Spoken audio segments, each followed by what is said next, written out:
Paz e bem, meus irmãos e minhas irmãs. Estamos na terça-feira, dia 1º de julho. Hoje o nosso evangelho é retirado do livro de Mateus, capítulo 8, versículos de 23 a 27. Naquele tempo, Jesus, juntamente com seus discípulos, entraram numa barca para atravessar para o outro lado do lago. Jesus ficou na proa e foi dormir. De repente, abateu-se sobre aquela barca uma tempestade muito grande, de modo que os discípulos ficaram apavorados, gritavam e foram despertar Jesus e disseram-lhe: Mestre, estamos perecendo, e o Senhor não te incomodas com isto? Jesus levantou e disse: Homens fracos na fé, por que tendes tanto medo? E Jesus então ordenou ao mar que silenciasse. E todos ficaram muito admirados e apavorados com aquele acontecimento e começaram a perguntar entre si: Quem é este homem, que até os ventos e o mar obedecem? Palavra da salvação. Meus irmãos, minhas irmãs, novamente estamos eu e você em mais um dia que o Senhor nos concede.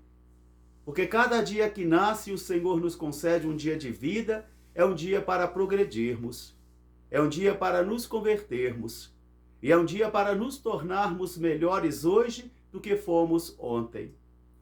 E novamente o Senhor concede a mim e a você o pão da palavra, porque a palavra é um pão diário.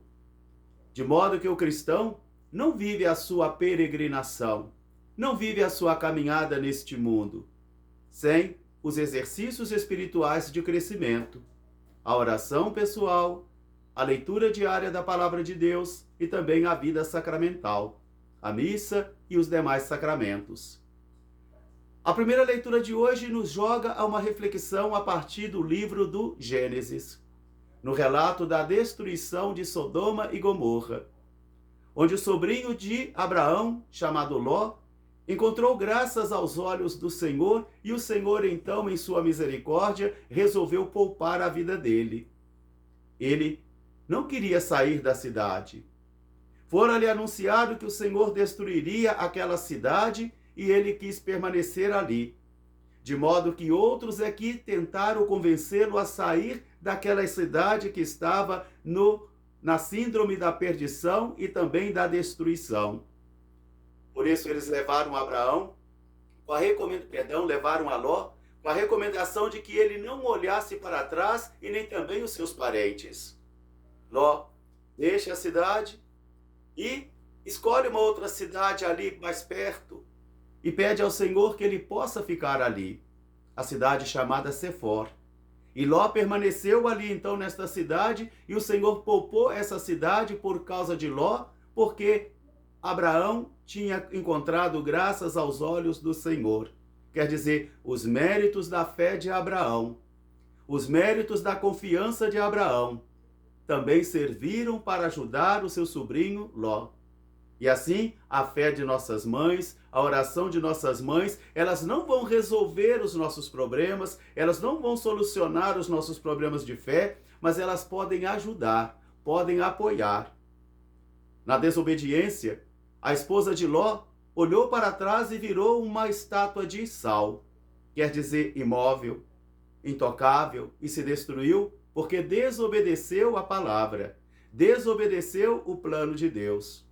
Então o livro do Gênesis hoje é uma alegoria de imagens muito bonitas e de mensagens também muito bonitas, onde a justiça de alguém, a fé de alguém pode ajudar a sua casa. A oração de alguém pode ajudar a sua casa. A devoção de alguém pode ajudar a sua casa. Ainda que nós não possamos viver a fé para o outro, ainda que nós não nos podemos converter para o outro, ainda que nós não podemos seguir ao Senhor por uma outra pessoa, mas a nossa fé, a nossa oração e a nossa devoção pode ajudar a apoiar a outras pessoas também. Agora vamos entrar no mar, porque o mar está bravio. Às vezes o mar da vida também fica bravio, De modo que a barca da vida é atiçada, atirada de um lado para o outro, e todos nós, nesse determinado momento, fazemos a experiência da nossa impotência. Porque os discípulos eram pescadores profissionais. Eles conheciam as normas do mar. Eles conheciam as leis da natureza. Mas naquele momento ali, chega aí uma tempestade tão grande sobre a barca e diz o nosso evangelho que Jesus estava dormindo na proa. Jesus não estava fora do barco. Jesus dormia na proa. Os discípulos ficam preocupados e apavorados e vão despertá-lo. E começam a dizer: Senhor, estamos morrendo, estamos perecendo, e o Senhor não se importa com isto? Eles ainda não conhecem a natureza de Jesus. Eles ainda não sabem quem é a pessoa de Jesus.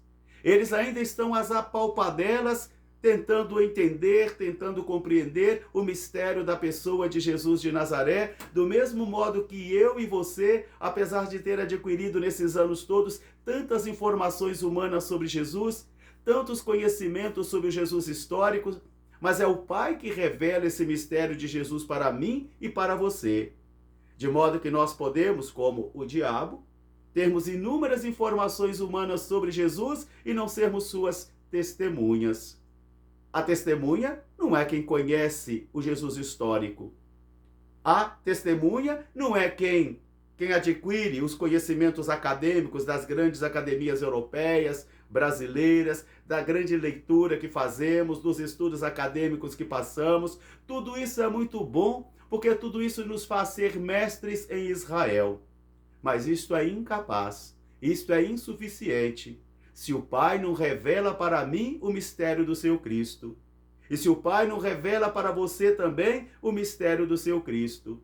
E enquanto isto não acontece, nós levaremos uma vida de fé às vezes muito frouxa, muito frágil, muito desvirtuada, muito desfigurada, porque não compreendemos plenamente o mistério de Jesus. E quando o mar da vida fica agitado, todos nós também começamos a cobrar: por que o Senhor não resolve tudo? Por que o Senhor não tira essa doença? Por que o Senhor não tira esse sofrimento? Por que o Senhor não tira essa dor? Por que o Senhor não salva essa situação? Será que o Senhor está fora? É a mesma coisa que nós fazemos quando estamos com a corda no pescoço, porque nós vamos a Jesus tão somente na espiritualidade do pronto-socorro e dos desesperados. Quando nós não podemos mais com a situação, então nós retornamos a Jesus, rezamos mais, fazemos promessas e tentamos às vezes até pagar a imediatez da ação do Senhor. Os discípulos vão até Jesus, que está dormindo na proa do barco, e dizem: o Senhor não se importa? Nós estamos morrendo e perecendo e o Senhor dorme.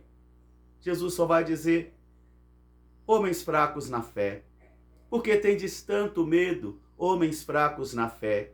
Esta palavra serve para mim, serve para você, porque quantas vezes o Senhor diz para mim e diz para você também: por que tendes tanto medo, homens e mulheres fracos na fé? E Jesus ordenou aos ventos e eles silenciaram.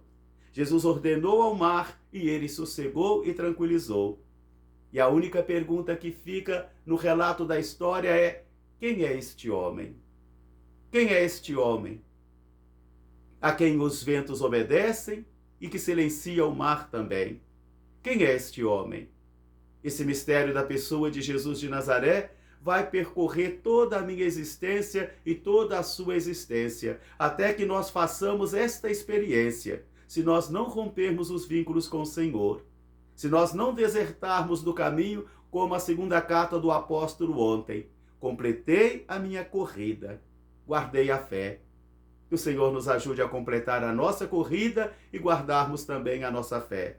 Um abençoado julho para todos, paz e bem, até amanhã se Deus quiser. Seráfico Pai São Francisco, rogai por nós, paz e bem.